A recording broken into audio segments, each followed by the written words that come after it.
ازاي افطر بدينار ونص بس في بنغازي في ليبيا.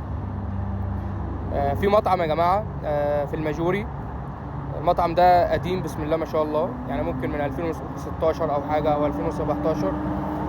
بيعمل تن بالدحي وبيعمل فول، بس مش الفول بتاعنا المصري، لا هو في فول اللي هو الليبي اللي بخلطه ده. بيبيع السندوتش يا جماعه بدينار ونص. ايوه زي ما بقول لك كده والله بدينار ونص. انا اكلت من عنده كتير، وده يعتبر ارخص سندوتش انا اكلته في ليبيا. وبسم الله ما شاء الله، يعني هما بيفتحوا بدري شويه، ممكن الساعه 5:30 6، وبيقفل برضو قبل الظهر، بس اي وقت تروح له فيه لازم تلاقي عنده زحمه بسم الله ما شاء الله. فده يعتبر يعني ارخص سندوتش انا اكلته هنا في ليبيا.